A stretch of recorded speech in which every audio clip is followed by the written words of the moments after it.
Buenas con todos, ante todo, estimados alumnos. Vamos a empezar con la parte primera del curso de Econometría 1, vendría a ser el repaso de probabilidad. Mi nombre es Rafael Bustamante, profesor de Econometría y Estadística en la Facultad de Ciencias Económicas y consultor en temas de estadística, finanzas, valorización de empresas. Eh,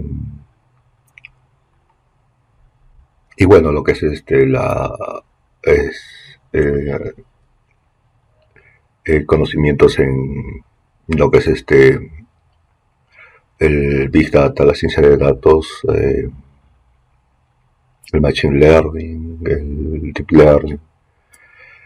eh, y bueno, vamos a empezar con el curso, con esta sesión, mejor dicho, del curso. Y me estoy basando en el libro de Stock y Watson, que es la me parece que es la cuarta edición, que la tengo acá en PDF. Es la tercera edición del libro de Stock y Watson, y que se llama Introducción a la Econometría. También vamos a basarnos en el libro de Introducción a la Econometría de la quinta edición de Jeffrey Wooldridge, o la cuarta, perdón, de Jeffrey Wooldridge. Y vamos a usar la tercera edición de William Greene, de análisis econométrico. Y también vamos a usar el libro de la moda del Bujarati, que es Idan Porter, que sería la quinta edición. Entonces, nuestro primer paso de buscar el tema de repaso, eh, lo tenemos en el libro de Bujarati, lo tenemos en los apéndices. ¿No? En el apéndice, acá revisión de algunos conceptos estadísticos, probabilidades. Y en el Stock y Watson lo tenemos aquí en el primer capítulo.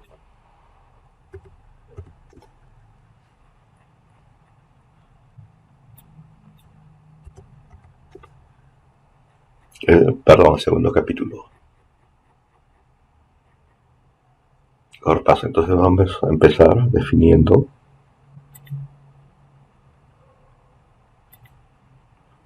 lo que es una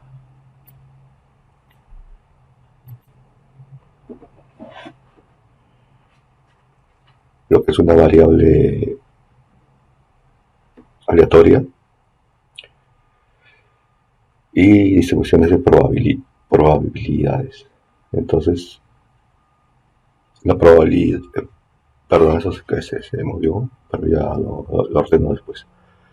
La probabilidad, digamos, es el resultado de, que se mide como la proporción de veces que valga la redundancia, la proporción de veces que el resultado ocurre de un evento en el largo plazo.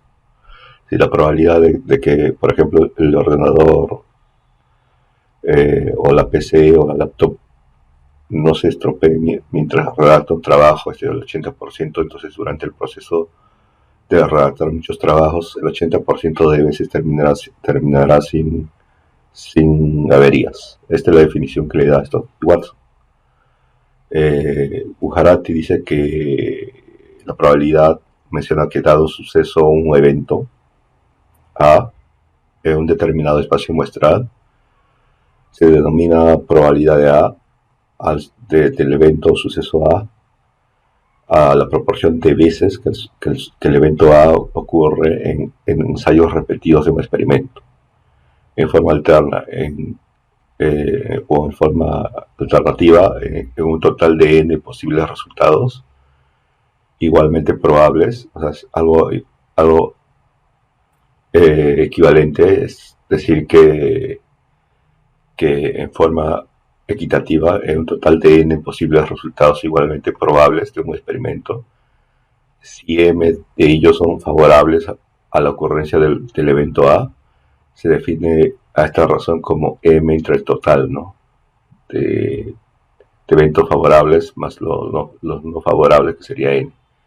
Y esta es la frecuencia relativa de A para valores grandes de n. Esta frecuencia relativa constituye una buena aproximación de la probabilidad de A, que se define como la que se dijo al principio, que es la proporción de veces que sucede el evento A en ensayos repetidos en un experimento, que esto tiene incluso hasta el infinito, ¿no?, estos ensayos repetidos.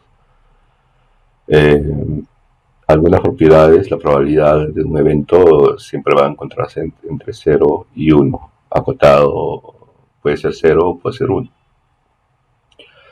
Cuando la probabilidad de un evento es 1, se dice que es un evento cierto, ¿no?, que ocurre sí o sí, ¿no? Si A, B y C constituyen un conjunto de eventos sucesivos exhaustivos, acá sería la probabilidad de A más la probabilidad de B, más que sumarlo cada elemento. Acá esto lo extraje así como está en el Jarati, pero sería más que todo, sería la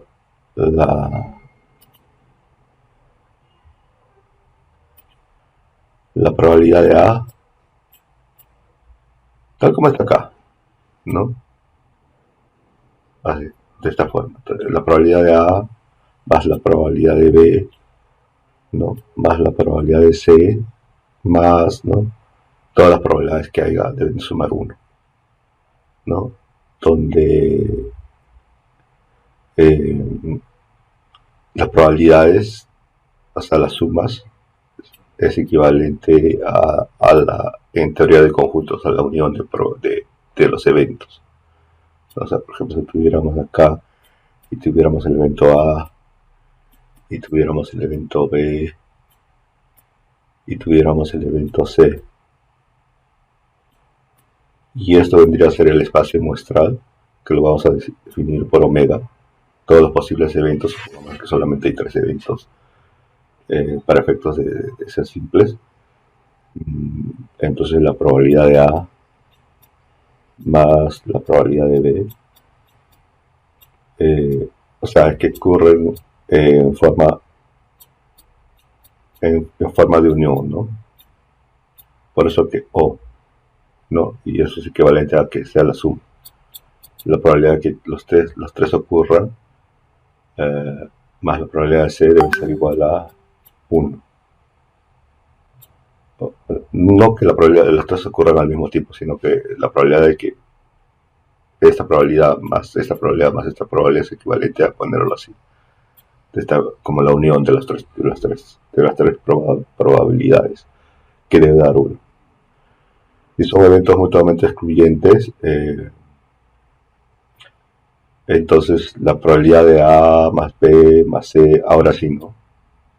Esto sí, eso debe ser igual a la probabilidad de A más la probabilidad de B, o sea, simplemente la suma.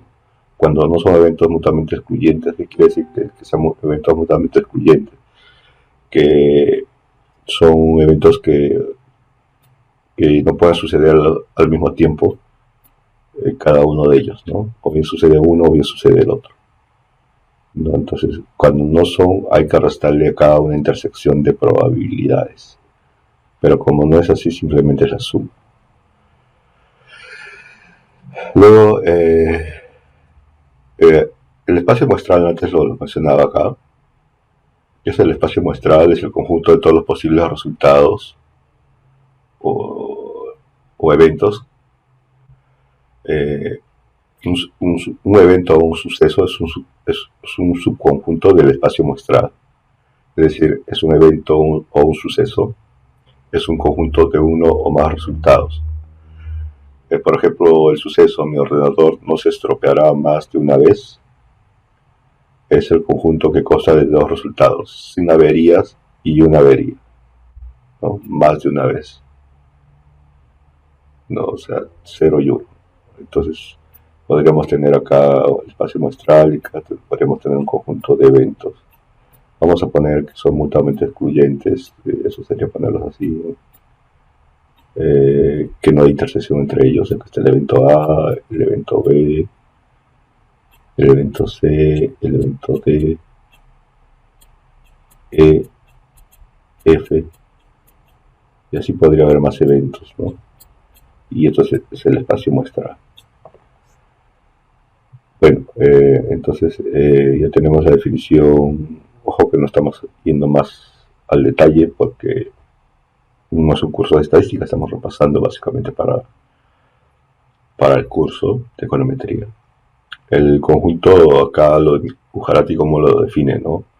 El conjunto de todos los posibles resultados de un experimento aleatorio o al azar se denomina población o espacio muestral y cada miembro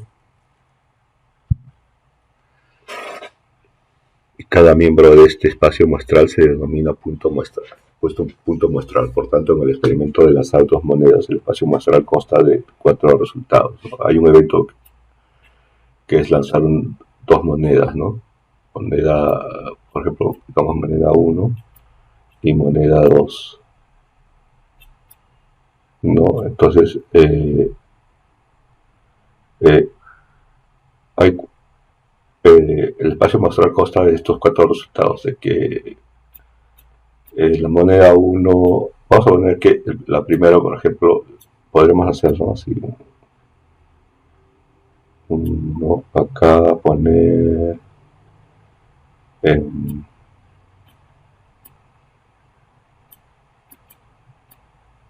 acá, esto es cara, ¿sí? H, y esto es 6. Y acá podemos poner moneda 1 y moneda,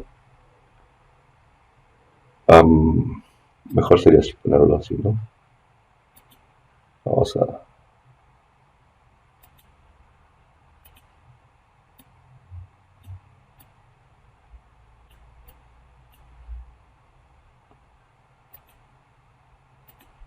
acá sería cara, sello cruz, acá moneda 1 y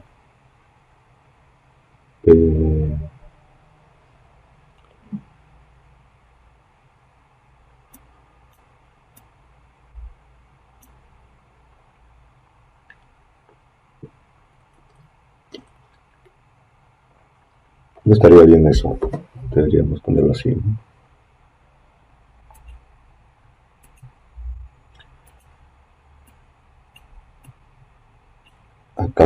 Acá generamos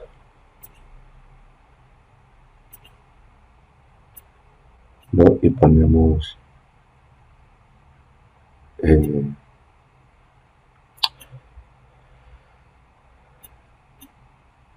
cara y cruz, ya, y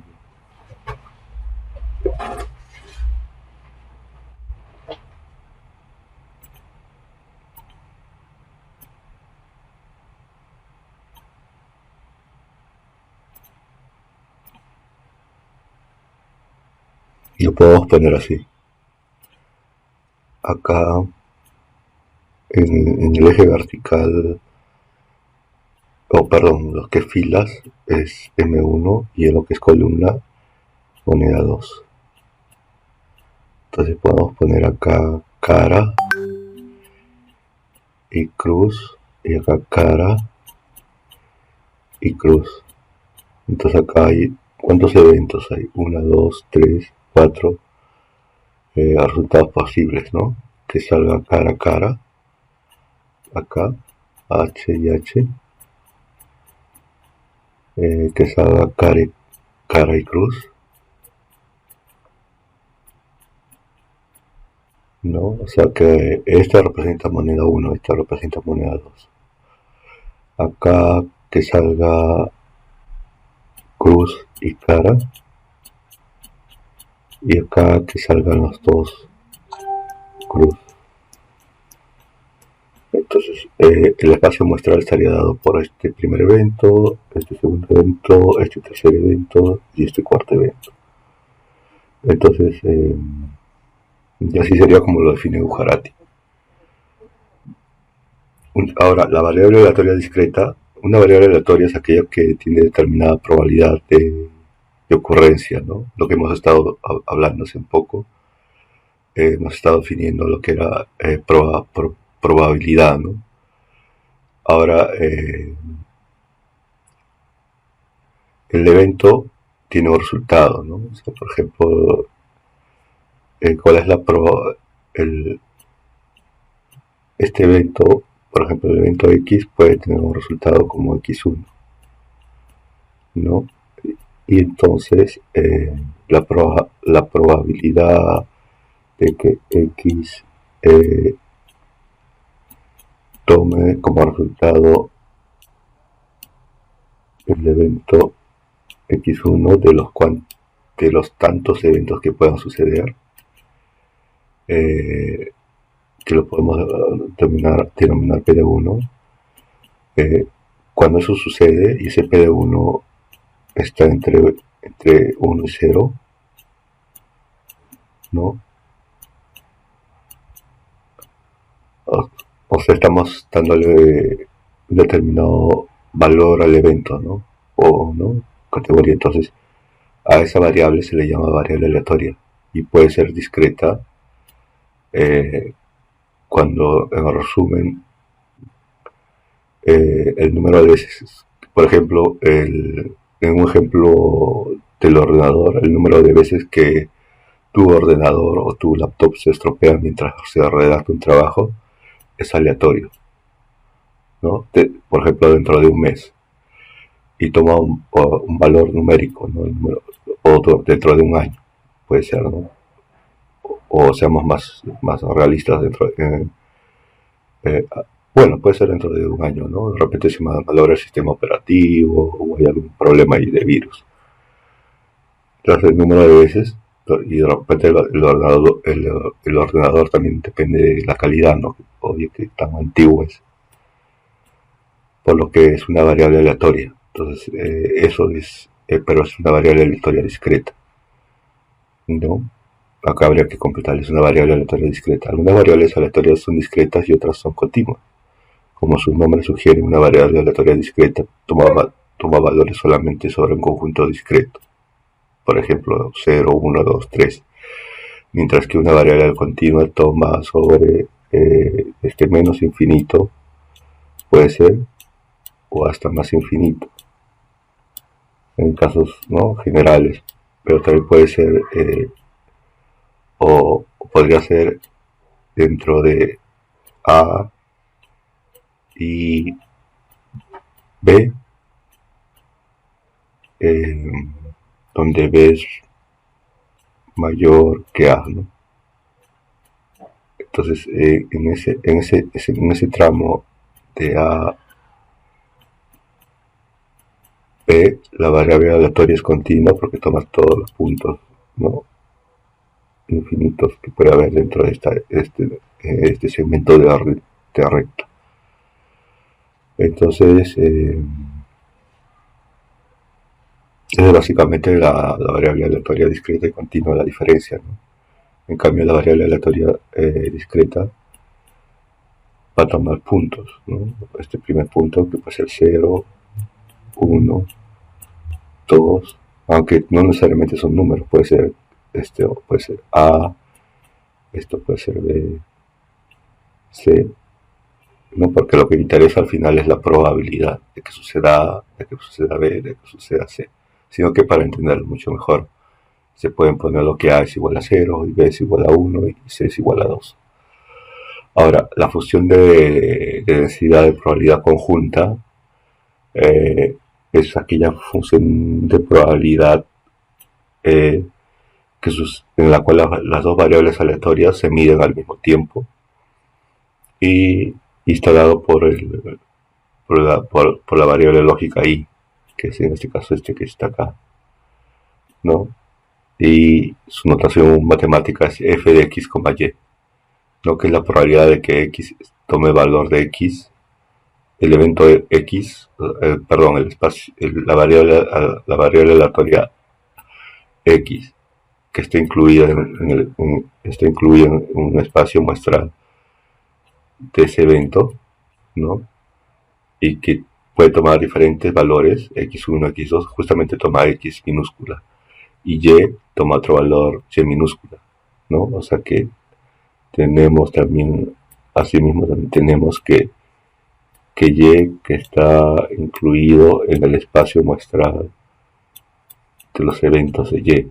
Entonces,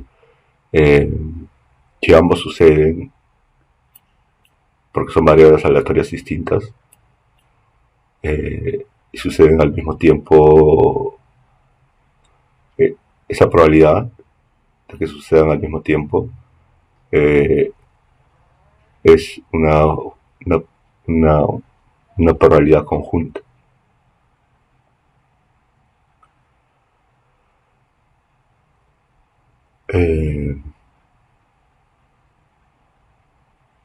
Acá simplemente no necesariamente tiene que ser cero.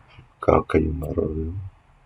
No necesariamente tiene que ser cero. Esto puede ser mayor o igual a cero, mayor o igual a cero, y menor o igual a 1, ¿no? F de x, y. Entonces acá, por ejemplo, tenemos un ejemplo de Ojarati. Tenemos acá la variable aleatoria x y la variable aleatoria y.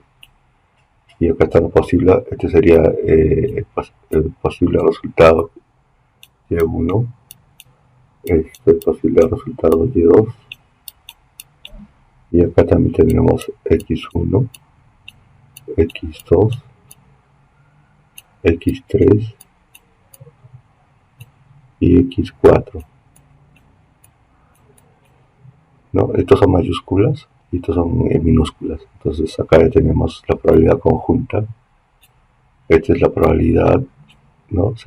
Podríamos ponerlo así, la probabilidad de que x toma el valor de x1 y y toma el valor de y1, y eso a su vez es igual a 0.27, ¿no? Pero también podemos poner lo que es la probabilidad de que x tome el valor de menos 2, que es x1, y y tome el valor de 3. Y esa probabilidad conjunta justamente es 0.27.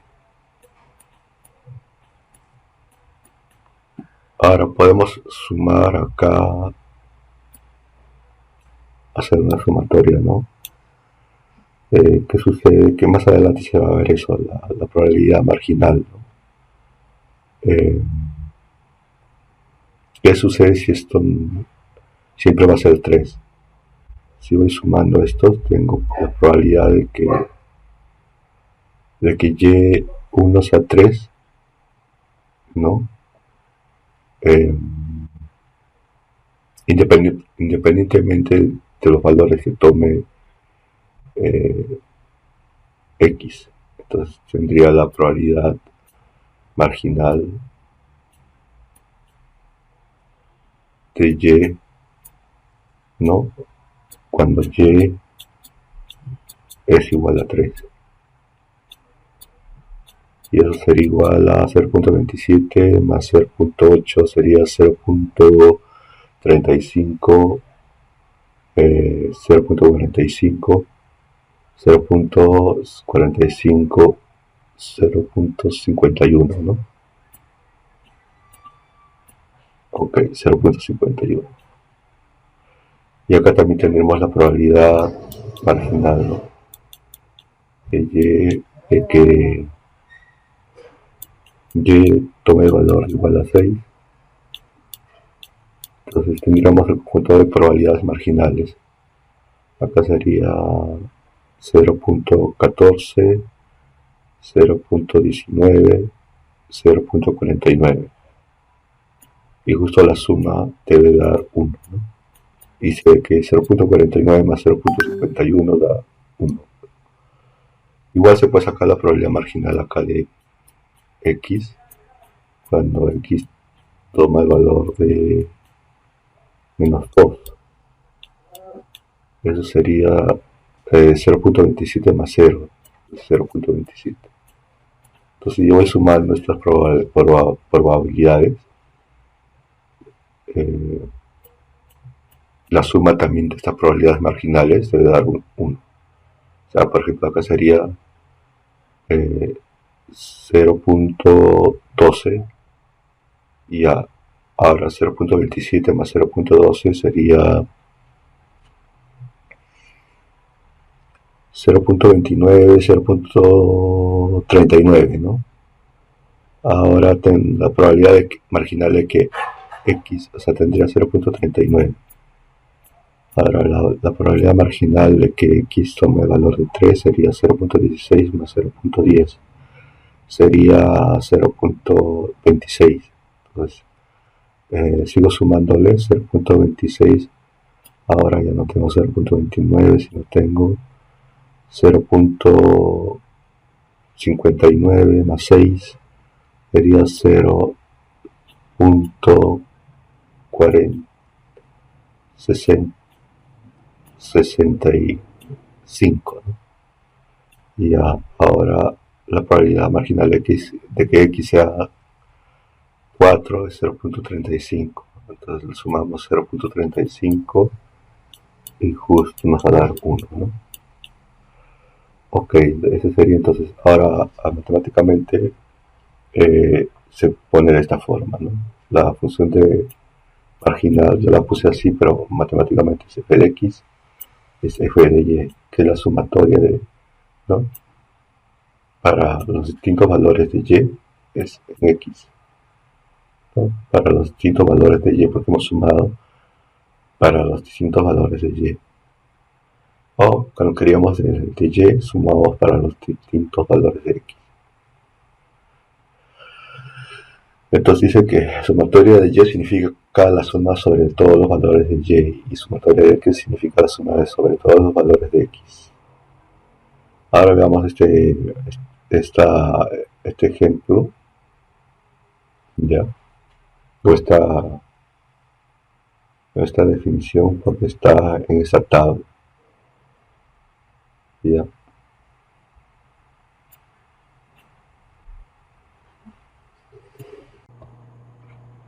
Bueno, continuando con la explicación de esta sesión, vamos a comentar acerca de la distribución de probabilidad de una variable aleatoria discreta. En este caso, se dice que es una relación de todos los valores posibles de la variable junto con la probabilidad de que ocurra cada valor. Esas probabilidades, como habíamos visto anteriormente, deben sumar 1.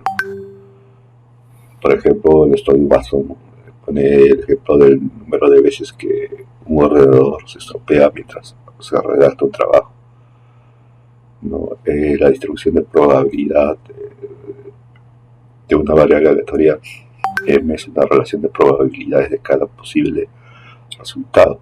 Entonces la probabilidad de que M sea vamos a ponerlo así porque acá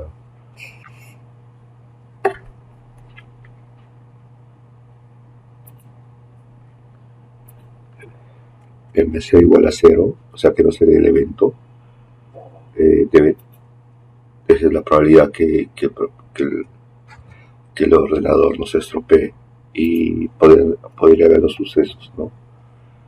Este tipo de sucesos, a ese tipo de probabilidades se le llama distribución de Bernoulli. Entonces, tenemos dos posibles sucesos, entonces sería la distribución de probabilidad de la variable aleatoria discreta. Entonces, siguiendo con el ejemplo, acá menciono una tabla, ¿no? Una tabla de distribución que vamos a ver a continuación. De acuerdo con esa tabla, la probabilidad de que no haya averías es 80% de la probabilidad de una avería, 10% de la probabilidad de 2 o 3 o 4 averías, respectivamente 6, 3 y 1%.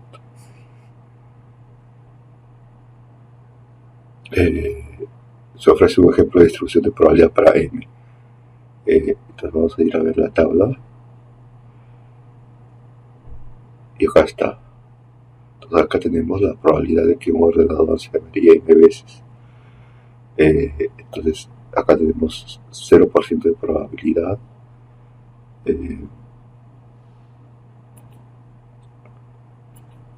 0% de probabilidad, perdón, 0 veces, una vez que se averíe, 2 veces, en un determinado tiempo, ¿no? Podría ser, por ejemplo, en un mes está haciendo el trabajo. Es un trabajo de fin de ciclo, entonces puede ser que 4 veces, y la probabilidad de que se averíe 4 veces es 0.01. La probabilidad de que no se averíe es bastante alta, ¿no? Eso va de acuerdo con más o menos la lógica de un ordenador, ¿no? De buena calidad. Acá tenemos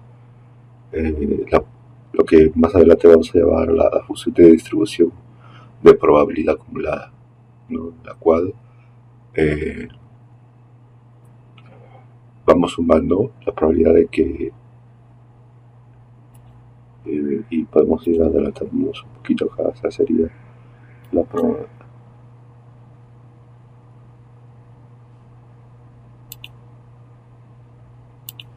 La probabilidad de que M sea menor o igual a 1 vendría a ser igual a la probabilidad de que M sea igual a 0 y más la probabilidad de que M sea igual a 1.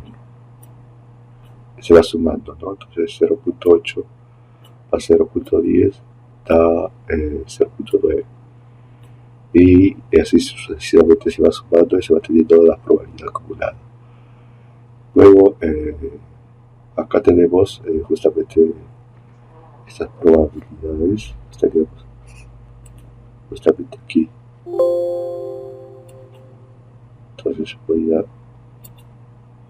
arreglar esto porque acá debería estar 1, 2,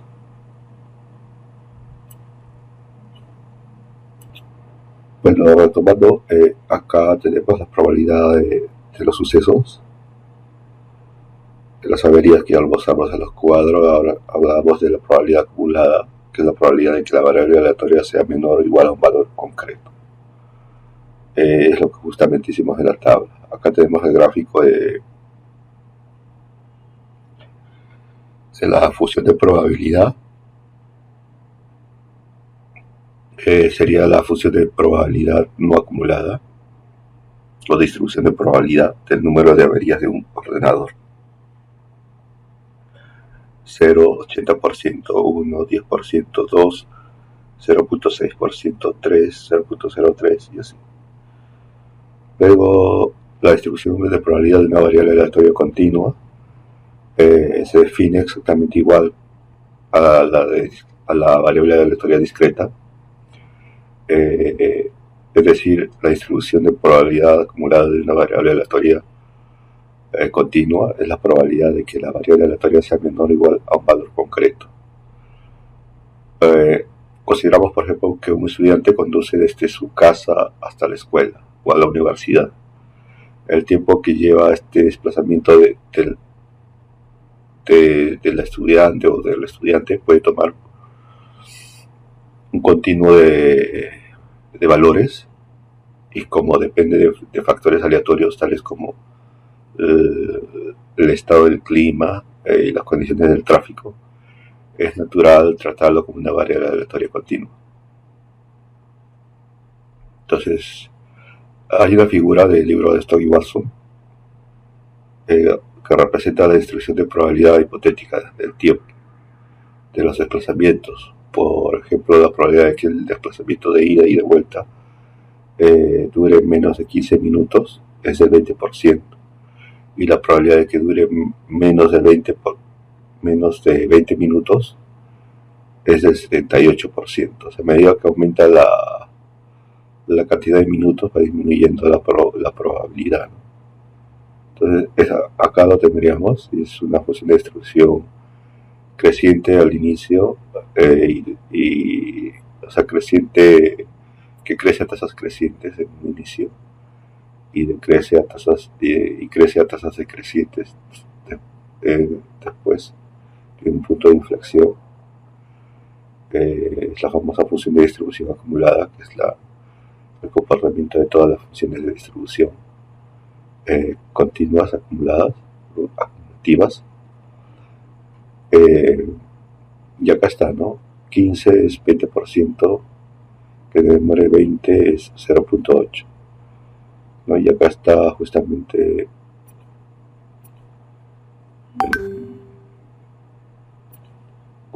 la que sea menor o igual a 20. Ahora, acá no se puede trabajar probabilidades para un valor específico. Se trabaja así, porque la probabilidad de que sea igual a 20 tiende a 0. Eso lo podemos ver en la figura de aquí, ¿no? Entonces, la probabilidad de que sea 15 es el área que está en esta línea, que es prácticamente una línea que no tiene grosor. Entonces 0. Entonces lo que sí se trabaja es la probabilidad de que el tiempo de desplazamiento sea menor o igual a 15 minutos. Y eso es 0.20. Entonces, que viene a toda esta área. O la probabilidad de que sea menor o igual a 20 minutos, que es 0.58. Que viene a ser toda esta área que está, o sea, incluyendo el 0.20, 0.58. O sea, no es que sean separados, ¿no? Lo que incluye 0.58, incluye 0.20. Y la probabilidad de que el tipo de desplazamiento sea mayor a 20 sería simplemente 0.58. No, disculpe. Lo que es que esté entre 15 y 20 minutos es 0.58, si contiene. O sea, está en ese ramo, ¿no?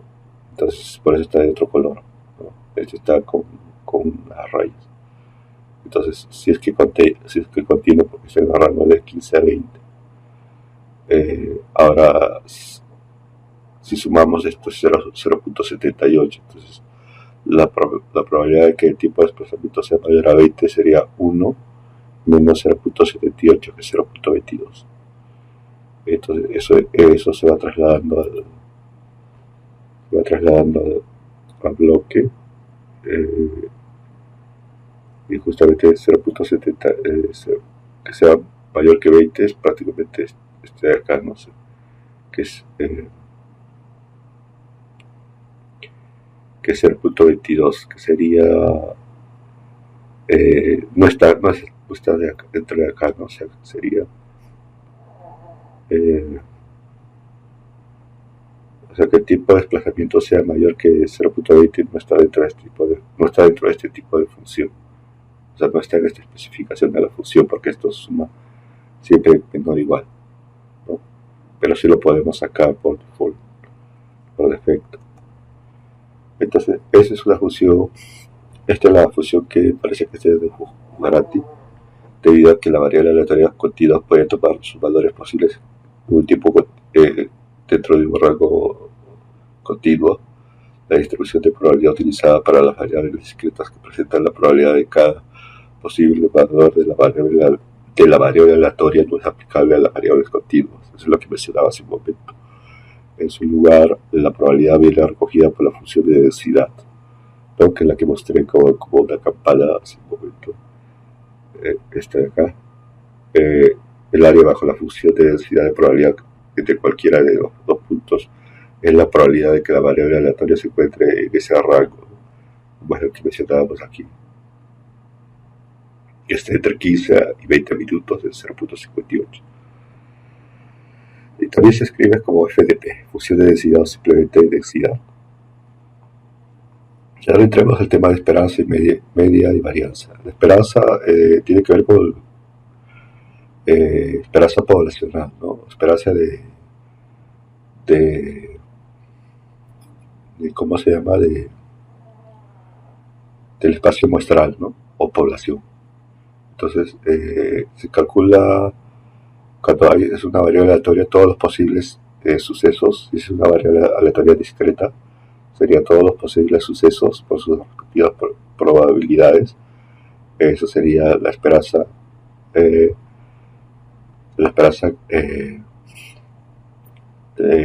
poblacional o media poblacional. Y su notación es la que tienen aquí, U de Y, ¿no?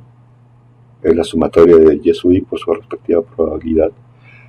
La variación simplemente es la variación o desviación típica, perdón, la varianza viene a ser la esperanza de Y menos o sea, la discrepancia entre la variable aleatoria Y, no menos de la esperanza poblacional Y, todo eso elevado al cuadrado, y a eso se le toma esperanza.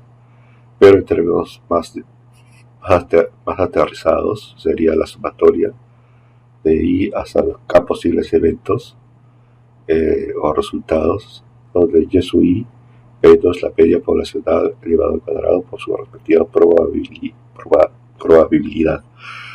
Y la desviación típica poblacional básicamente sería la raíz cuadrada de esta varianza. Ahora, recordemos que estamos hablando de términos poblacionales o términos del espacio muestral, ¿no? Y acá algunas propiedades, ¿no? Si Y es una variable aleatoria que es igual a más B, que son constantes, no parámetros fijos, y X es la variable aleatoria que genera esta variable Y, o sea, es la ecuación de unidad recta, pero en términos de variable aleatoria, la esperanza de Y viene a ser igual a A, que es la esperanza de un valor fijo, es igual al valor fijo, más B, esperanza de X, ¿no? Que ya lo hemos definido. Y la varianza viene a ser igual a la varianza de una constante o valor determinístico, 0. Entonces sería simplemente la varianza de este segundo elemento, que es la propiedad que también está dentro de, se puede demostrar aplicando estas definiciones, que es igual a b al cuadrado por la desviación, por la varianza de x, ¿no? Luego tenemos otras medidas de la forma de una distribución. De la forma de una distribución tenemos el coeficiente de asimetría, que mide justamente, como su número dice, qué tan simétrica es, ¿no? Y ese tercer momento muestra o Y, si es la variable aleatoria menos su esperanza, todo es elevado al cubo, esperanza entre Y, entre la varianza, entre la desviación típica de Y elevado al cubo. Y los proporciona un método matemático para decidir cuánto se desvía una distribución de la simetría de la distribución de una variable aleatoria Y. ¿No? O sea,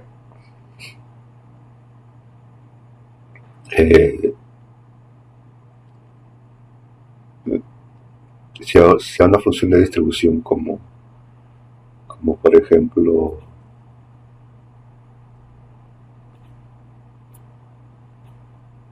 si simétrica, es más o menos así. Entonces, si su media es así, acá está la media de Y, Entonces simétrica, acá debe estar el 50% de la probabilidad y acá el 50% de la probabilidad, ¿no? Entonces el coeficiente de asimetría me va a decir qué tan simétrica es. Entonces si eso sucede, eso quiere decir que si más o menos que la esperanza, que esta discrepancia en términos de esperanza, desarrollando este operador, debería ser cero. O sea, cuando la función es simétrica, es como que la esperanza de y, aunque hay que desarrollar esto, ¿no? Pero si esta discrepancia, o sea, si todo esto, el desarrollado elevado al cubo y el aplicado a la esperanza, me da cero, entonces quiere decir que hay simetría, ¿no? O sea, es más o menos esto de acá, el dibujo de aquí, exactamente así. Entonces, esta discrepancia, o sea, y menos u por y puede ser mayor a cero o puede ser menor a cero, ¿no? Y eso va a inclinar el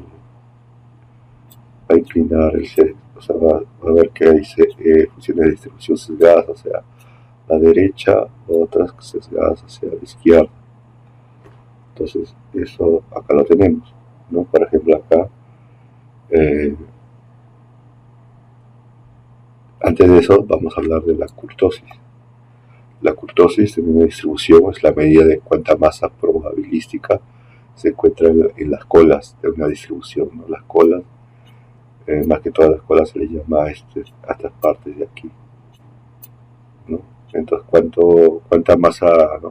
La idea es que no contenga tanta probabilidad concentrada, porque eso sería un indicador de que hay valores extremos que están distorsionando la variabilidad de la función, ¿no? Un valor extremo se denomina también un valor atípico o outlier, ¿no? Los momentos, ya hemos hablado, hay momentos de primer orden, que sería la esperanza de y, el momento de segundo orden, que sería la esperanza de y al cuadrado, y el momento en general sería la esperanza de y elevado a la r, ¿no? La simetría es una función del primer y segundo y tercer momento de y. Y la kurtosis es una función del primer y cuarto momento de y.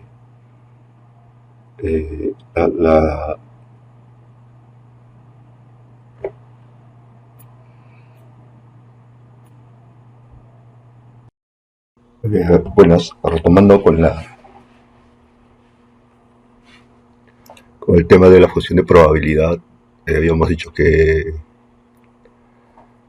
la distribución de probabilidad utilizada para variables discretas, habíamos hablado algo sobre este tema, que presenta la probabilidad de cada posible valor de la variable aleatoria.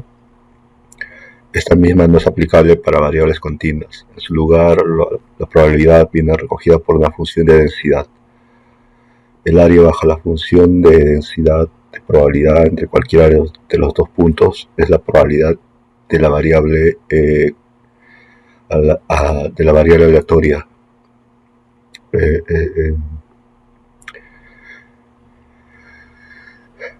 El área bajo la función de densidad de probabilidad entre en cualesquiera de dos puntos, entre cualesquiera dos puntos, es la probabilidad de que la variable aleatoria se encuentre entre estos dos puntos.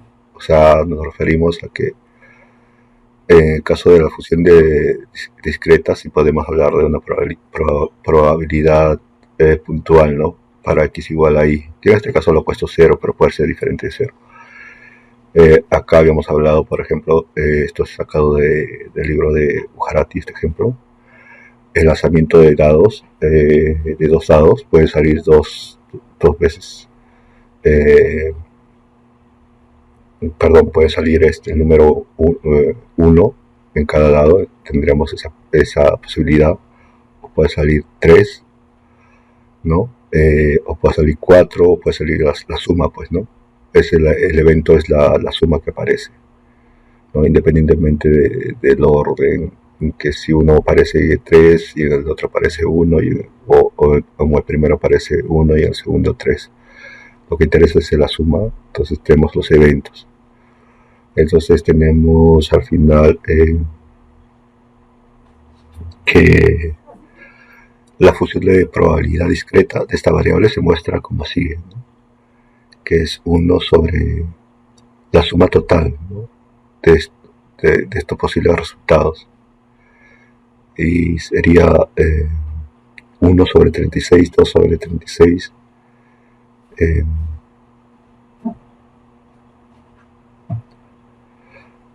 Y así para cada caso, ¿no? ¿Por qué acá es 2 sobre... O sea, aquí tendríamos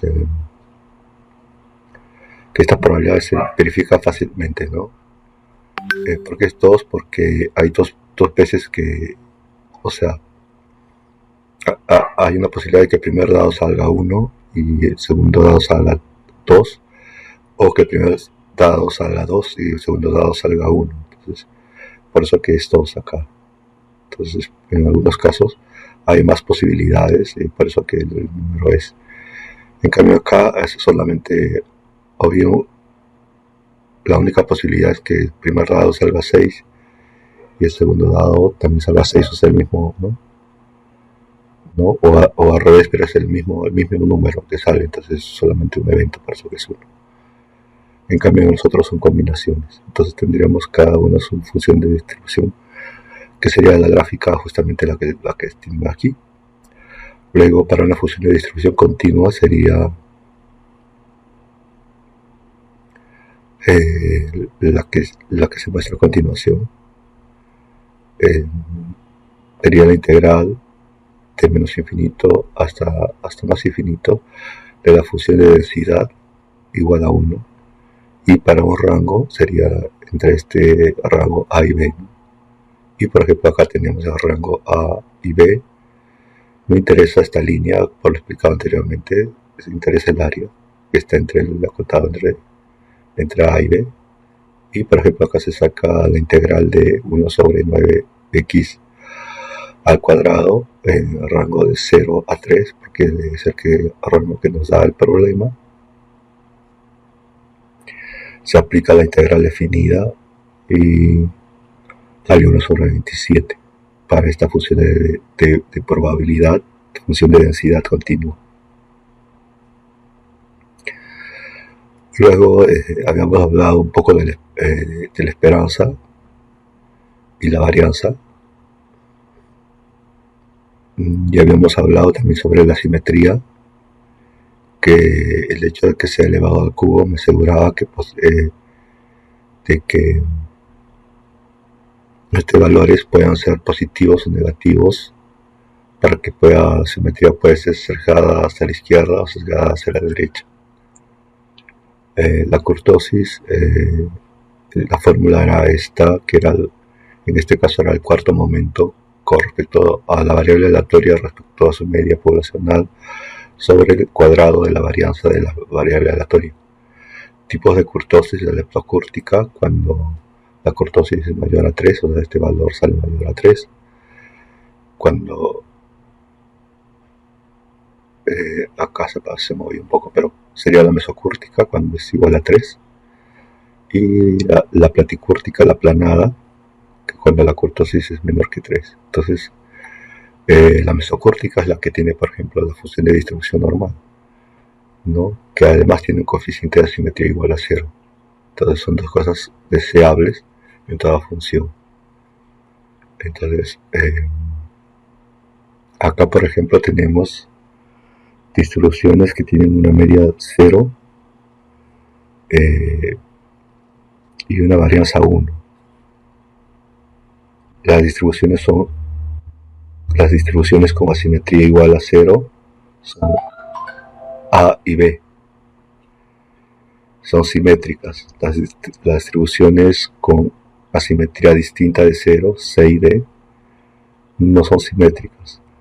Esta tiene una simetría negativa, un coeficiente de simetría negativo de menos 0.1, y es asimétrico hacia la izquierda y, y la otra es asimétrica hacia la derecha, ¿no? Cuando es positiva. Y el grado de apuntamiento es, en este caso, por ejemplo podría ser parecida a la normal, porque la simetría es 0 y la kurtosis es 3. En cambio acá la simetría es 0, pero es muy leptocúrtica. Esta es la kurtosis mayor que 3, es leptocúrtica y es asimétrica hacia la izquierda, y esta es asimétrica hacia la derecha. ¿No? Y es leptocúrtica también. Después habíamos hablado de las dos variables, del caso de la función de distribución de dos variables aleatorias.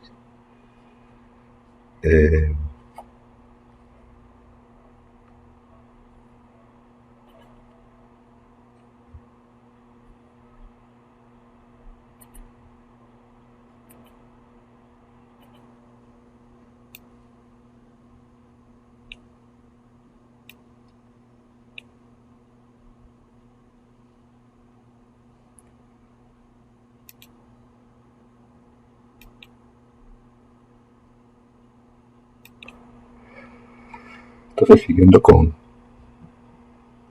el tema de, en el caso de dos variables aleatorias, tenemos que la mayoría de cuestiones económicas implican a dos o más variables económicas. Por ejemplo, los graduados universitarios con más probabilidad de obtener un empleo que los no graduados. Como es la distribución de la renta de las mujeres comparada con los hombres. Acá hay dos variables de interés, variables económicas de interés. Estas preguntas, tienen una relación a las distribuciones de dos variables aleatorias.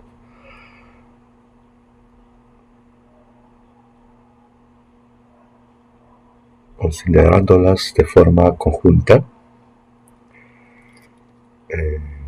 educación y estatus laboral en el primer ejemplo, renta y género en el segundo. Las respuestas a estas preguntas requieren la comparación de los conceptos de distribución de probabilidad conjunta, distribución de probabilidad marginal y distribución condicional, que es justamente lo que vamos a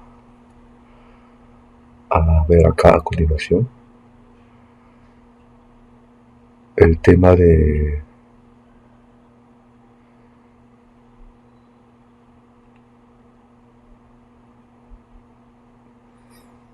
no sé si lo tengo por aquí, a ver, se movió un poco.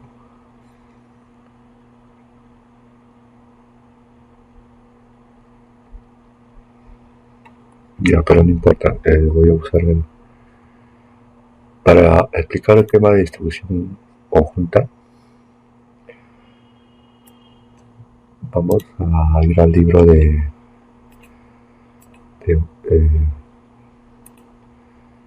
el libro de econometría de Watson o el de Ujarati. De ahí podemos entrar al libro de Ulrich. Con los tres me voy a apoyar.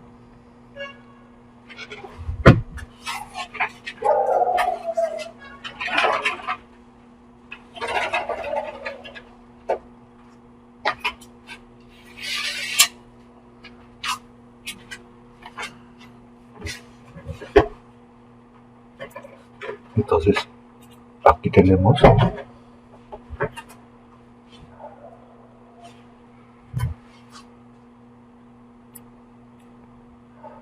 lo que es distribución conjunta.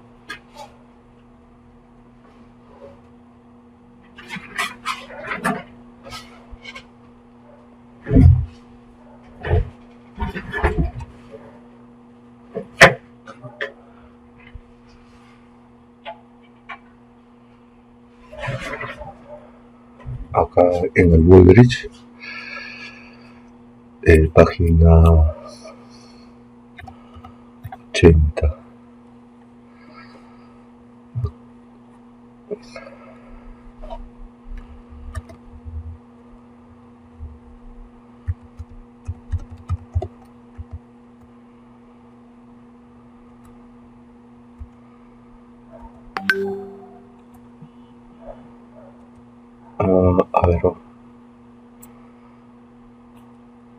Vamos a situarnos aquí.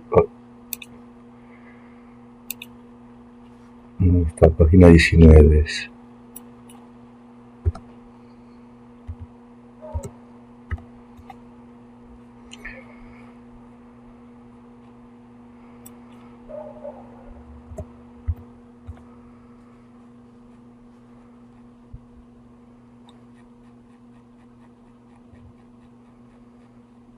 Aquí tenemos un ejemplo de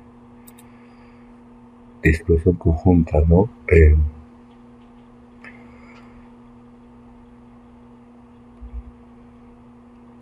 Es el caso de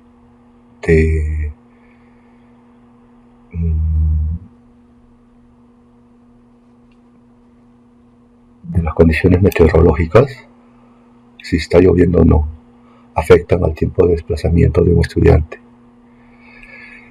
Si se halla la variable aleatoria, ¿no? que más o menos define a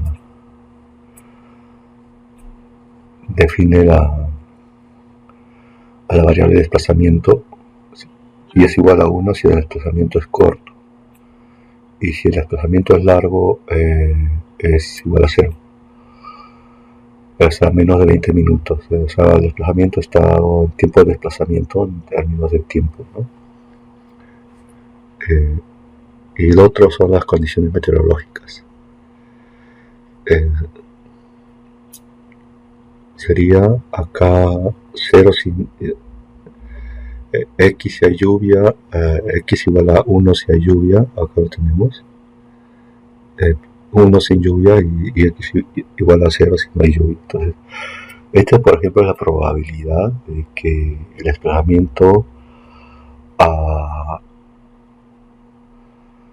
de esta persona, de este estudiante a su escuela, a su universidad, en una condición buena y en automóvil, sea igual a ¿no? Desplazamiento largo, pero en un caso que no hay lluvia, es 0.15. En el caso ya más óptimo, en el cual el tipo de desplazamiento es corto y justamente no hay lluvia, o sea, no le afecta, es 0.15 también. Acá la probabilidad es mucho más alta cuando el desplazamiento es corto, sin lluvia. Perdón, me estaba equivocando, acá es con lluvia.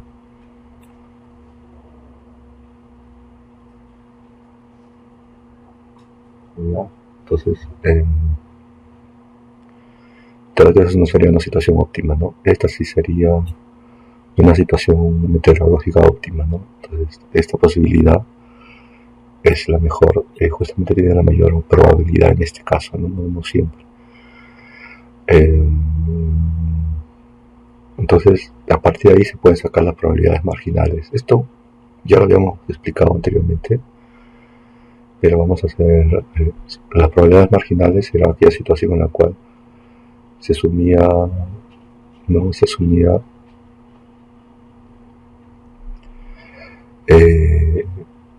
la probabilidad para cualquier situación en alguna de las variables. Por ejemplo, esta sería la probabilidad marginal de que x sea igual a 0, independientemente si el desplazamiento sea corto o largo o corto. Entonces sería la suma.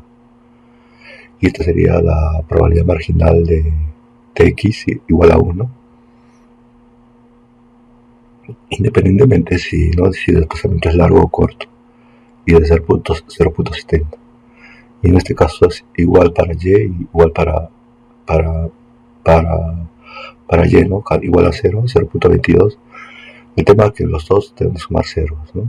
Entonces, 0.22 más 0.78 es 0. Entonces, la definición de probabilidad marginal de y es igual a la sumatoria de la probabilidad de x igual a y, dado que y es igual a y, ¿no? O sea, tomo valor y vendría a ser el barrido para cada una de las probabilidades, ¿no? En el caso de y, el barrido sería hacia a lo vertical, perdón, a lo horizontal, para cada una de las situaciones en que x igual a 0 y x igual a 1. ¿no? Que estaría asociado con esto. Ahora, las distribuciones condicionales básicamente se resumen en esta función que se dan cuando ya sucedió esa situación, ¿no? Esto se vuelve un evento determinístico, ¿no? Entonces, y la probabilidad de que Y sea igual a un evento dado, dado que el evento X ya sucedió, ese es igual a la probabilidad de conjunta, ¿no? De ese evento que ya sucedió, en un escenario que no sucediera y sucediera conjuntamente con Y, entre la probabilidad de X, la probabilidad marginal de X. Entonces, en nuestro caso sería 0.15, que sería acá, entre 0.30, ¿no? Y sería 0.50 la probabilidad condicional. Entonces se dice que es una distribución condicional al conjunto de probabilidades condicionales, ¿no? Para cada situación.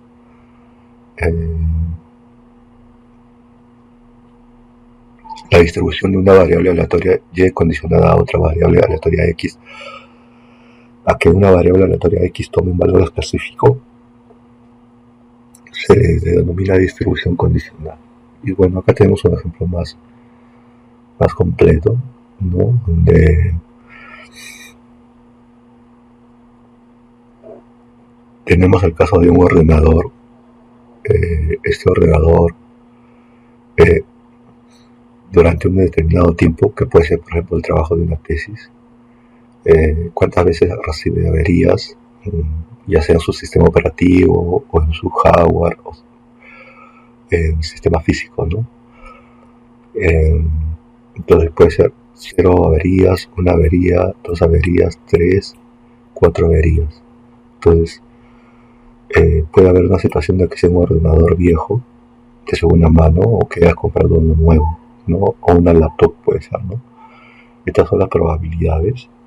Obvio que el ordenador viejo tiene mayor probabilidad de averiarse, por eso que la probabilidad de que no se averíe del ordenador nuevo es 0.45, 10 veces, es en 0.10 mayor que el ordenador viejo.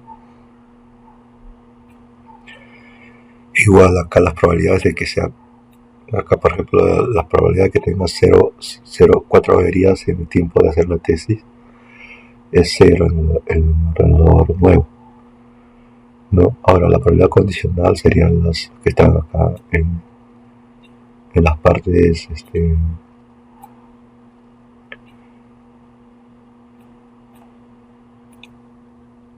tanto horizontal como vertical, ¿no? Sería la suma, ¿no? Vendría a ser la suma 0.35 más 0.45 es 0.065 más 0.035 y así, ¿no? Ahora la distribución condicional sería la división, ¿no? En este caso, por ejemplo, tenemos la probabilidad de que de m dado que a es igual a 0. Entonces tendría que buscar la probabilidad condicional, que es 0.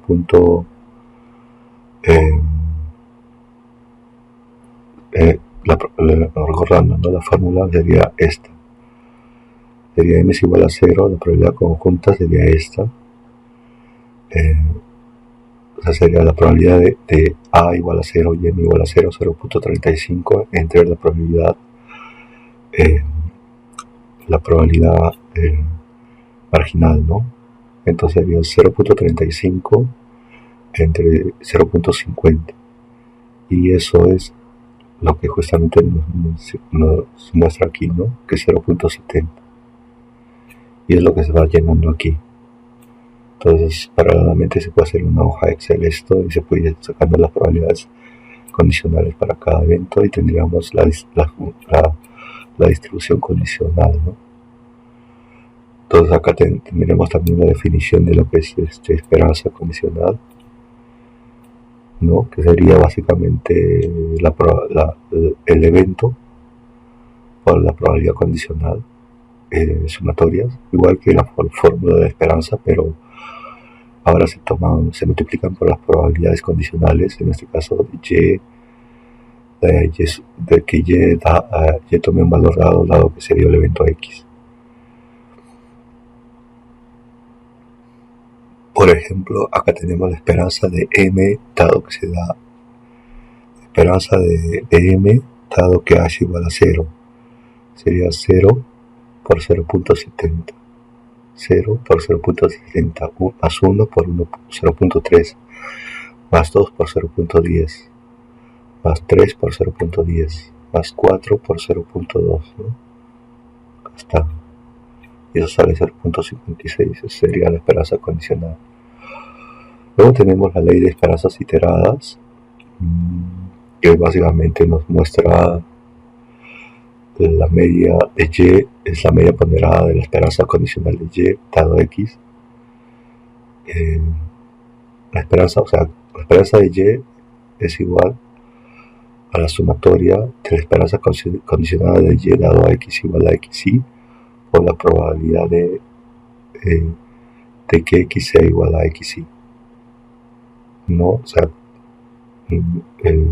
lo que se puede decir que la esperanza de Y es igual a la esperanza de la esperanza de Y dado X. A eso se le llama la ley de esperanzas iteradas, que es bastante usada en econometría, ¿no? Acá se puede ver un poco más. Y bueno, la aplicación que puede salir del cuadro, que con eso se puede demostrar, ¿no? Que justamente la esperanza no condicionada de Y es igual a la esperanza de Y condicionada a X, a la cual le vuelvo a tomar esperanza. Y está dado en esta fórmula. Está acá, ¿no? La esperanza de M es igual a la esperanza de M dado igual a 0 por probabilidad, acepte la esperanza no incondicionada, ¿no? 0.35. Ahora, a la esperanza de Y dado esta es una media de la distribución marginal de M, tal como se calcula, ¿no?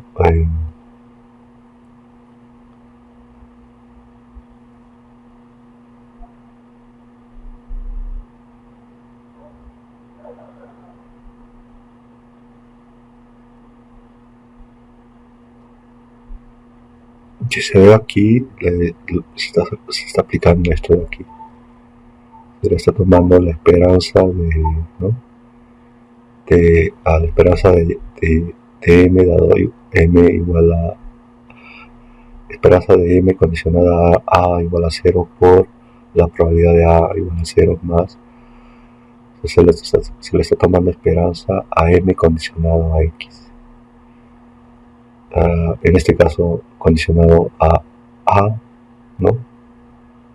Eso sería así.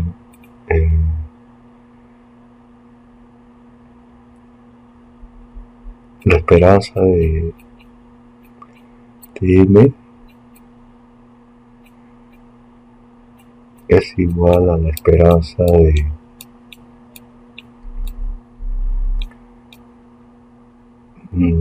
la esperanza de M condicionada a los posibles eventos X, ¿no? Entonces se ponen los posibles esperanzas condicionadas, que serían estas de acá, y como le estoy tomando esperanzas, se ponen sus respectivas probabilidades y se saca la esperanza, ¿no? Que sería la ley de esperanzas iteradas. Luego tenemos la varianza condicional, que sería simplemente la fórmula de la varianza en términos de la esperanza condicional, ¿no? Y la probabilidad condicional. Ahora, en la independencia de dos eventos independientes, cuando dos eventos son independientes, la probabilidad conjunta es igual al producto de las probabilidades marginales. La covarianza es igual a, bueno, esto ya es un poco, estamos hablando de la covarianza poblacional. Sería la esperanza de X entre, entre U de X y Y menos U de Y, ¿no? El producto, que matemáticamente sería la sumatoria, la doble sumatoria de XJ menos U de X, Y de Y menos U de Y por la probabilidad conjunta. La correlación sería la covarianza de X acá entre la varianza de la raíz cuadrada de la varianza de X por la varianza de Y, que puede ser esto, que mide el grado de asociación lineal entre dos variables. Esta es la varianza, la correlación poblacional. La ley que debe estar entre menos 1 y 1. Y acá tenemos otra, la correlación de la media condicional. Bueno, es un poco. Yo regresando habiendo visto eso,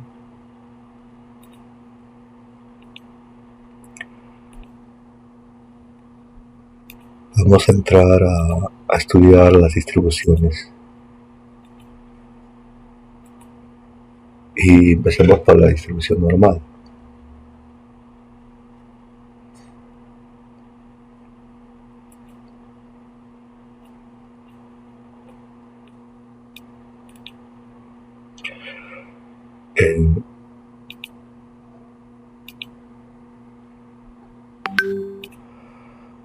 Vamos a pasar al tema de distribución normal. Para ello definimos la distribución normal de una variable aleatoria continua, ¿no?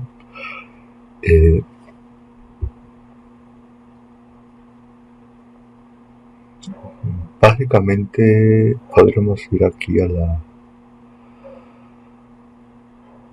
comportamiento. Una distribución normal es aquella que tiene media constante,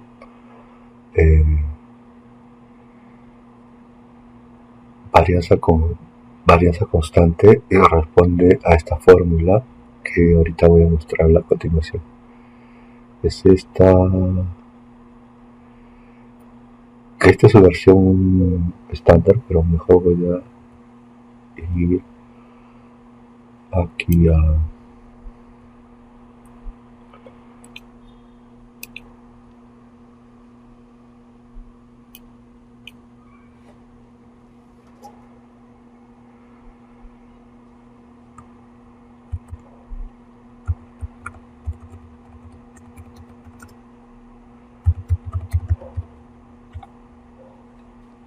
hasta la página 143.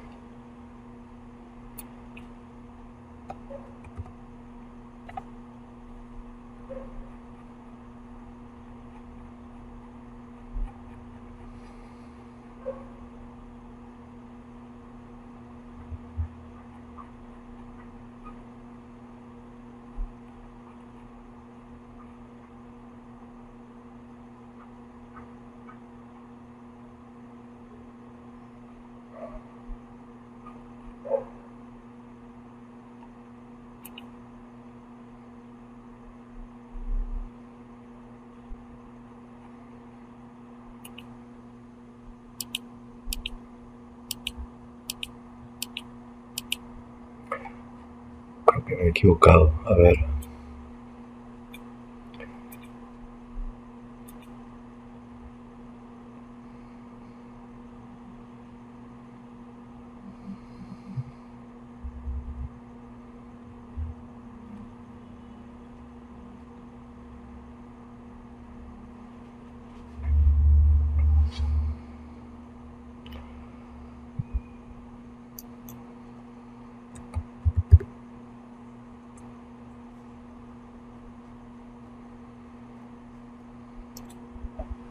Bueno, esta es la función de distribución normal.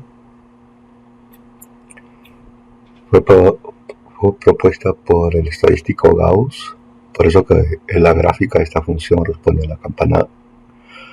una campana, la forma de una campana simétrica que se conoce como la campana de Gauss, y su forma funcional es 1 sobre la varianza de la variable aleatoria en estudio por la raíz cuadrada de 2pi, la función exponencial de 1/2 por la variable aleatoria en estudio menos media poblacional, esta discrepancia elevado al cuadrado y todo dividido entre su varianza poblacional. Entonces la gráfica viene a ser esta, donde la media justamente llega al punto más alto. La función de distribución normal tiene la propiedad de que su coeficiente de asimetría es igual a 0, su kurtosis es igual a 3,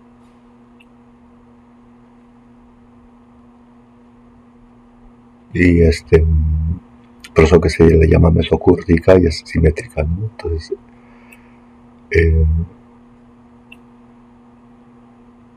tiene un estado ideal de pesos en las colas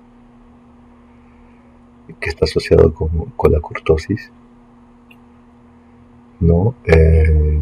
Entonces si yo le resto la media,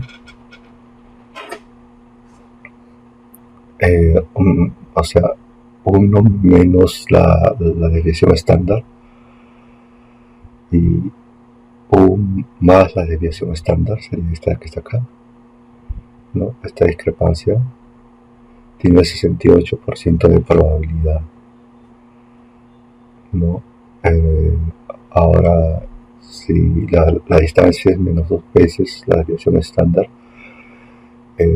entonces en ese caso se encontraría el 95% de probabilidad, sería todo el área que está aquí. Y si centrado acá calculo 3 veces la desviación estándar y menos 3 veces la desviación estándar, entonces estaríamos hablando del 99.7% que se encuentra la probabilidad concentrada. Ahora,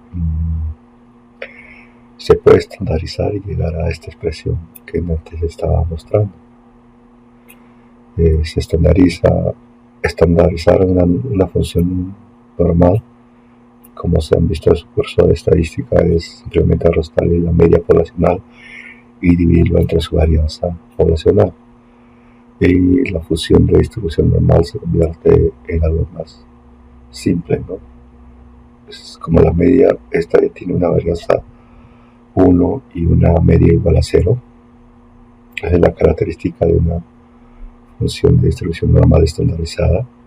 Entonces la función x original era esta, pero la estandarizada, o mejor dicho la z, cuando yo la estandarizo a z, esa converge a una normal, ¿no? Con media 0 y varianza 1.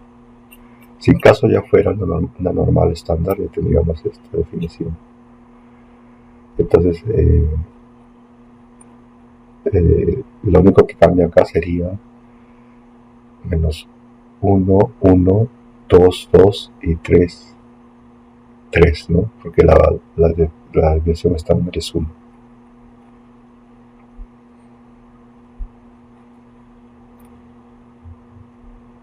Entonces eso sería de colación para hacer varios ejercicios que ayudan a entender el concepto de intervalo de confianza, y que es usado bastante en el tema de econometría cuando se calculan, se hacen las predicciones. Se usa bastante el tema de intervalos de confianza. Entonces por eso que es importante el repaso de esta sección. Entonces, por ejemplo, acá te dan dos variables, una variable aleatoria con medias con media 8 y varianza igual a desviación estándar, varianza igual a 4. ¿Cuál es la probabilidad que x tome un valor entre x igual a 4 y x igual a 12. Entonces lo que se hace es estandarizo la función y en vez de 4 ahora es menos 2 y ahora es más 2. Y me voy a las tablas. En las tablas saco esa probabilidad que es 0.47. ¿No? También se puede hacer con el Excel o con los software para encontrar esa probabilidad. Pero también están en las tablas. Las tablas están con una función de distribución normal estandarizada. Ahora, lo que hemos encontrado acá es que las tablas nos da la acumulativa que es menor o igual a 2 y mayor o igual a 0. ¿No? O mejor dicho, nos da un lado de la fusión. Entonces, por simetría tenemos que el otro lado debe ser lo mismo, ¿no? Entonces vendría a ser la suma. Entonces vamos a ver la figura A.4.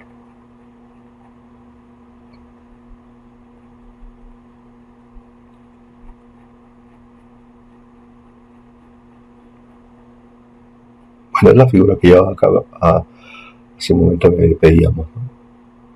Y estaba en un intervalo, nos daba simplemente correlación de aquí para adelante, nos da la tabla, ¿no?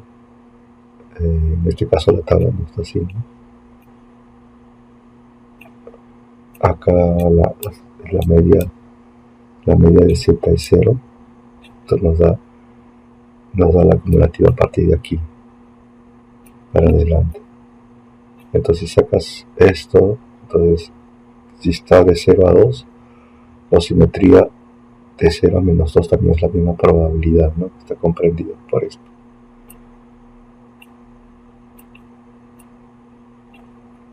Y eso es lo que se ha hecho. Luego tenemos el estadístico Jacquier-Berry, que es un estadístico que se utiliza bastante para hacer una prueba estadística que se va a ver más adelante, pero básicamente es para ver si la función sigue un comportamiento normal. Jacquier-Berry debe tender a 0. Esta es la varianza muestral, esta es la cortosis muestral, ¿no? Y este Jacquier-Berry debe ser pequeño. Entonces se contrasta con Nagy cuadrado con 2 grados de libertad. Entonces esto ya se entra al tema de prueba de hipótesis, ¿no? La hipótesis nula es de que la variable aleatoria sigue una distribución normal. Ahora, volviendo acá, hemos visto lo que es la distribución normal.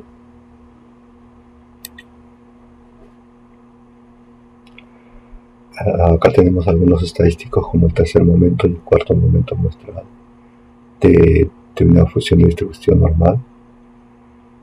No son propiedades.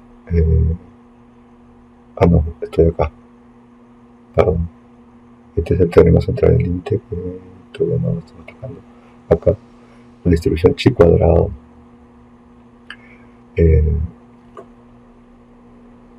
La distribución chi cuadrado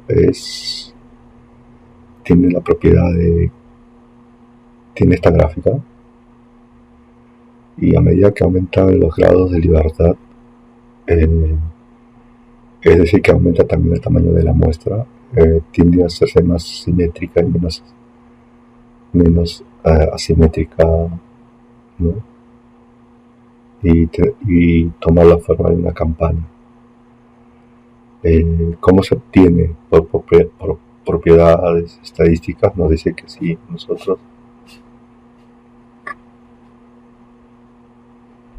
nosotros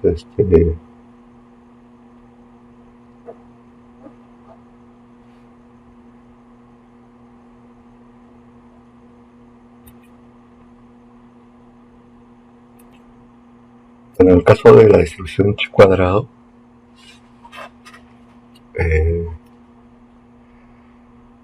se obtiene al elevar al cuadrado variables aleatorias que tienen un comportamiento normal estándar, o sea, con media 0, varianza 1.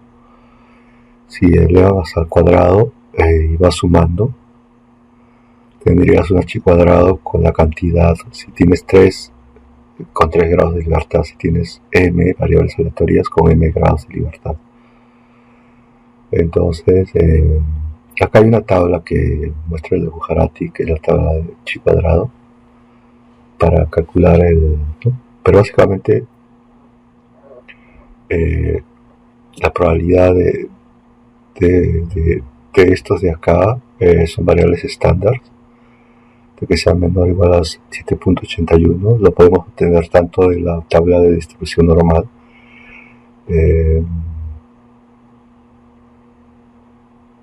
elevando al cuadrado cada variable aleatoria, cada z estandarizado, y sumándolo. Y esto lo sacamos de la tabla de chi cuadrado, ¿no?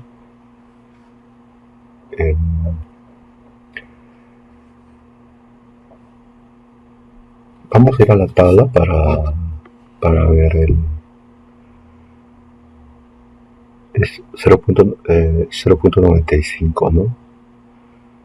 Que sea menor o igual a 7.81.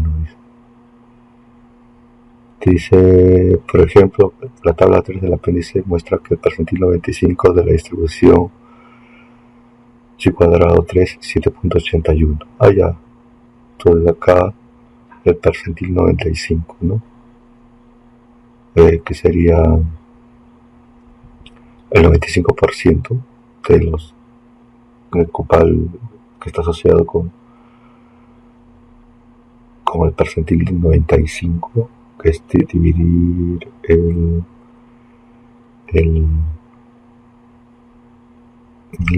comportamiento de la variable aleatoria en 100 partes, y ver que el 50% de los datos se encuentre, o sea, se ordena en forma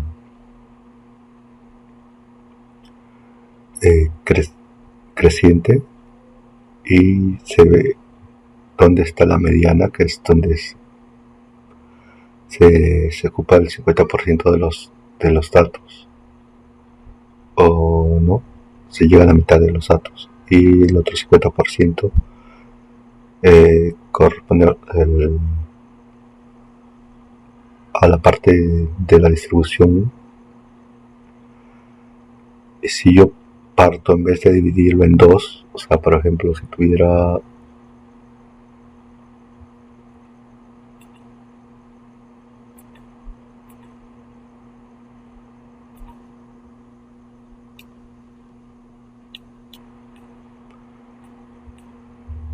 tengo de 0 a 1 y yo tomo la mitad, entonces tendría la mediana, que parte, y acá se encuentra, si por acá pasara una función de distribución, tendría a eso me refería, ¿no?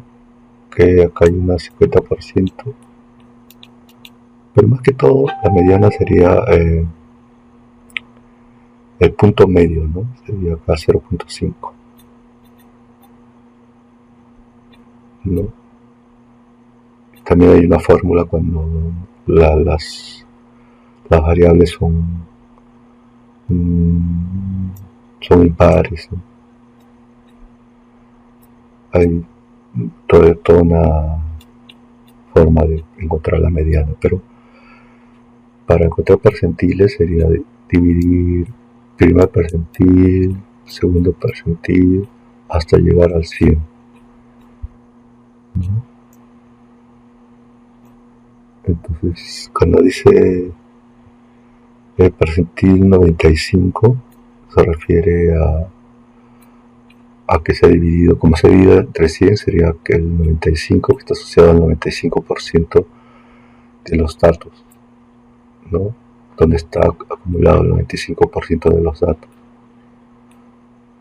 el percentil 95. Entonces, por eso que se habla de eso. Entonces, la tabla es la que nos da eso, ¿no? La tabla del chi cuadrado. Ahora, estas son algunas propiedades del chi cuadrado. Eh, es asimétrica. El grado de la simetría depende de los grados de libertad, como lo mencionaba. La distribución está más sesgada hacia la derecha, ¿no? Sesgada hacia la derecha. Pero a medida que aumenta el número de grados aumenta el número de grados de libertad, la distribución se vuelve cada vez más simétrica. Entonces, habría que hacer una aclaración, no sé si así es sesgado hacia la derecha y así sería sesgado hacia la izquierda, ¿no? Creo que anteriormente había mencionado algo contrario, pero acá ya estamos aclarando. La media de una distribución G cuadrado K y su variable es 2K, su varianza, perdón. Si Z1 y Z2 son dos variables G cuadrados independientes entre sí con estos grados de libertad, la suma también sería una variable G cuadrado o G cuadrado con K1 más K2. Estas propiedades se van a usar bastante a lo largo del curso. Ahora tenemos que la distribución T de estudio. No voy a la tabla porque ya más que todo es un tema de repaso, ¿no? Pero ya, vamos a traer un parte de la tabla para que veamos un poco. Dice la tabla 3 del Bujarati. Veamos acá la tabla 3. Debe estar al final la tabla 3. Acá están las tablas del apéndice A.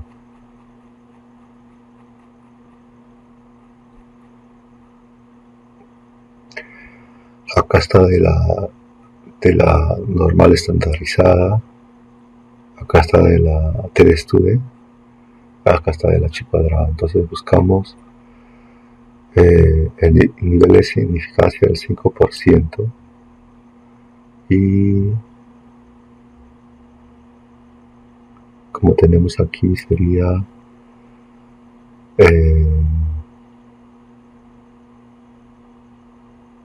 menor o igual, ¿no? Ya eso está asociado con 7.81. ¿Con cuántos grados de libertad? Hay que ver los grados de libertad. En este caso serían 3 grados de libertad, ¿no? Entonces nos vamos acá y acá está, ¿no? ¿Qué sucede acá? La gráfica sería así, ¿no? Cuando dice nivel de significancia 7% es porque está así, ¿no? Acá 5%, perdón. Acá está el 95%. Acá está el 95% de los datos. Estaría aquí, ¿no? 95%.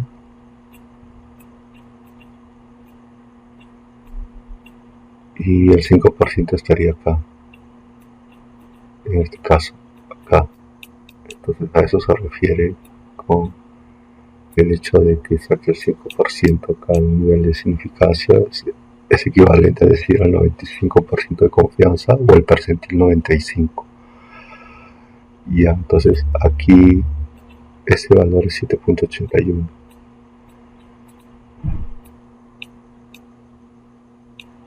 Y es equivalente a lo que justamente habíamos dicho. Si nosotros elevamos estos valores, si tuviéramos, ¿no?, los valores específicos y eleváramos al cuadrado, encontrábamos su probabilidad con la tabla estandarizada, sumaríamos la probabilidad de acá al cuadrado a la probabilidad de acá a la probabilidad de acá y tendríamos esta probabilidad de 0.95, ¿no? Pero ya lo tenemos en el chi cuadrado. Ahora propiedad, la t-student, ¿cómo se obtiene? Se obtiene a partir de... también entra en juego el tema de grados de libertad,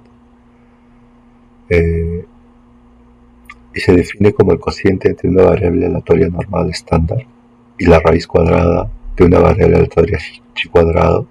Acá está. Puedes usar esto para... Esta es la variable aleatoria chi cuadrado, que está independientemente distribuida de la variable aleatoria normal estándar. O sea, z y w son independientes, variables que totalmente independientes en términos probabilísticos, ¿no? Entonces yo lo divido entre sus grados de libertad y saco la raíz cuadrada. Entonces a eso, esta división de acá va a converger a una t de student. ¿Con cuántos grados de libertad? Con m grados de libertad. Y ahí está justamente, ¿no? Ahora, ¿cuáles propiedades tiene? Justamente acá está, ¿no? La forma de definir, ¿no? Z1, que es una distribución normal con media 0 y varianza 1, y Z2, que es una chi cuadrado, y estos son sus grados de libertad. Algunas de sus propiedades, como la media de la distribución de student es k entre k-2, y bueno, hay que recurrir a su tabla alguna propiedad que también es una variable simétrica, como pero es leptocúrtica, o sea, tiene una curtosis mayor a 3, que lo diferencia de la distribución normal. Y ahí está, pero lo que sucede es que a medida que aumenta el tamaño de la muestra, puede tender a parecerse una función normal, como es este caso, ¿no? Es la t-student.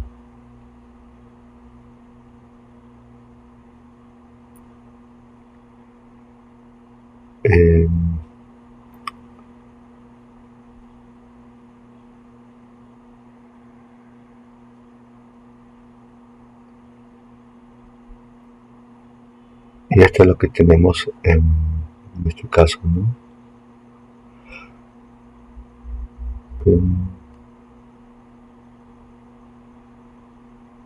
Me estaba equivocando, cuando es mayor a 3 es el caso de una variable, de una función de distribución platicúrtica, ¿no? O sea, aplanada, ¿no? Y este es el caso de acá. Y a medida que se aumenta el tamaño de la muestra, o sea, la t-student tiene colas más pesadas, en el sentido de que acumula mayor distribución bajo ellas, mayor probabilidad, ¿ven? Porque esta es la normal, ¿no? Acumula mayor probabilidad, mayor área bajo la curva que la normal. Y eso se le llaman colas pesadas, ¿no? En términos econométricos. Esta característica es básica en temas de finanzas, ¿no? En comportamiento de acciones y activos financieros.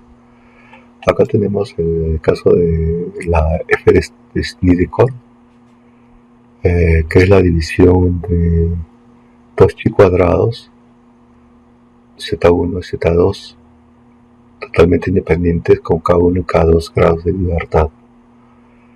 Y bueno, estas son algunas propiedades sobre la media. Esta es la media, cómo se calcula. La F de Fisher es una distribución sesgada hacia la derecha, ¿no? O sea, es asimétrica. Su coeficiente de asimetría sería mayor a 0, ¿no? Después aquí tenemos el muestreo aleatorio simple, que es el caso en el cual se obtiene la probabilidad de, o sea, teóricamente seleccionar aleatoriamente en objetos de una población, y cada objeto tiene la misma probabilidad de ser seleccionado. El valor de la variable aleatoria Y para el objeto Y hemos seleccionado aleatoriamente se expresa mediante Y sub I. Entonces a eso se le llama muestreo aleatorio simple y es asociado con variables. Como cada objeto tiene la misma probabilidad de ser seleccionado y la distribución de Y sub I es el mismo para todo el proceso, a eso se le llama una función de distribución idénticamente distribuidas, independientes, idénticamente distribuidas. Entonces está asociado con un muestreo aleatorio simple y variables aleatorias independientes y idénticamente distribuidas. Acá tenemos la media muestral, que es a nivel de muestra, ¿no? El promedio aritmético de una variable aleatoria. ¿Cuál sería la distribución de una media muestral? La distribución vendría a ser si estos se comportan como una normal o como cualquier función de distribución. Estas variables, la media cogería ese comportamiento particular, ¿no? de la función de las variables aleatorias a las cuales se les está tomando la media. Entonces, por ejemplo, acá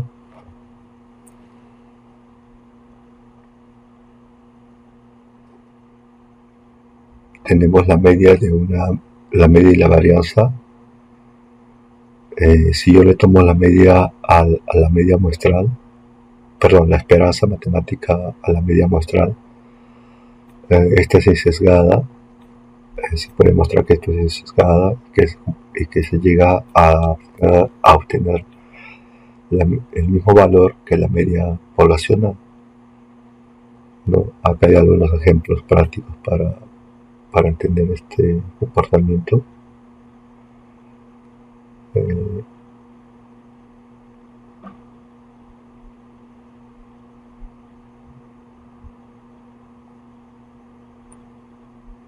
Luego tendríamos la ley de los números grandes, que establece que bajo ciertas condiciones generales la media muestral está cerca a su valor poblacional, con una alta probabilidad de encontrarse cerca, ¿no? Cuando el tamaño de la muestra crece.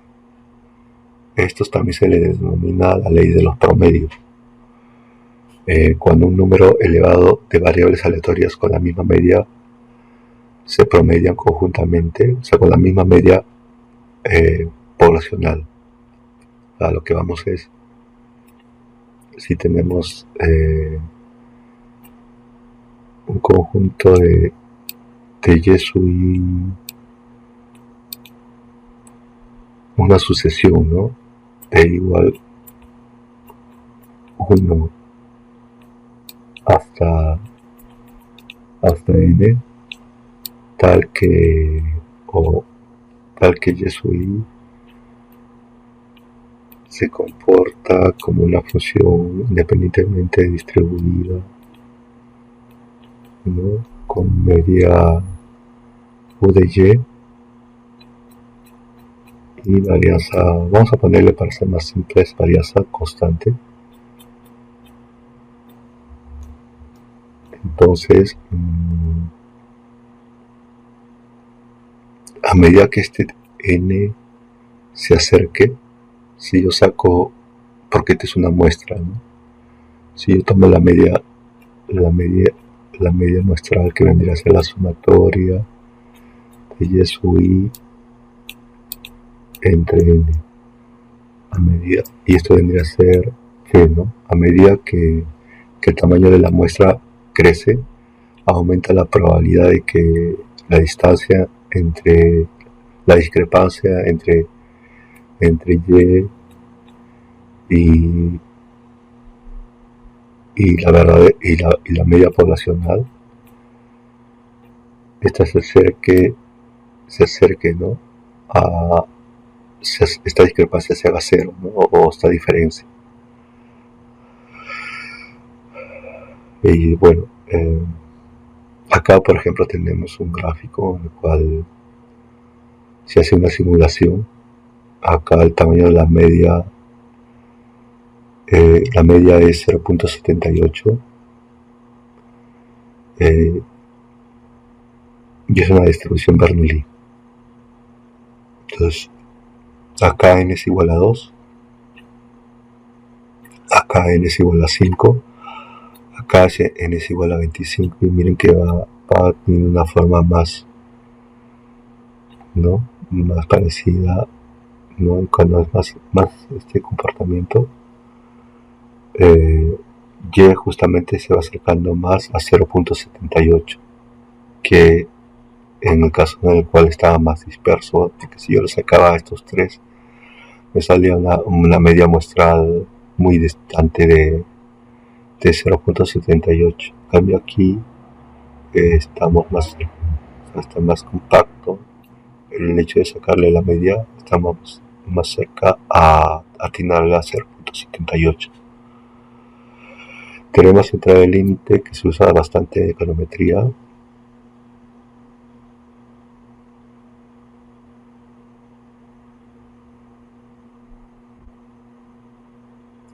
Nos dice que, voy a irme a la parte matemática, si tenemos unas funciones independientemente distribuidas, idénticas e independientemente distribuidas con esperanza y cada una de estas tiene la misma la misma esperanza poblacional de y tiene una varianza poblacional también constante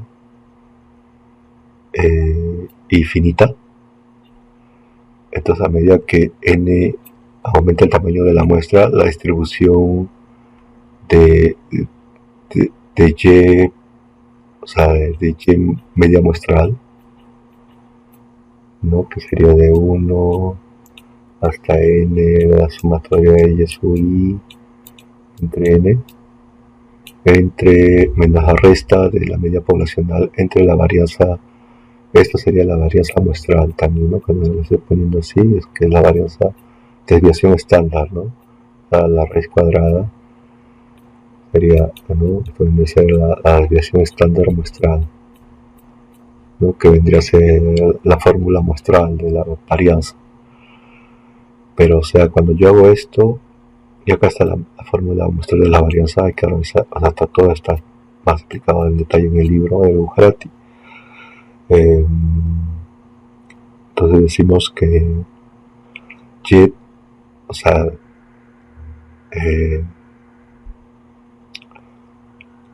que se dice que y tiene una distribución asintóticamente normal. A medida que aumenta el tamaño de la muestra, y básicamente se trabaja con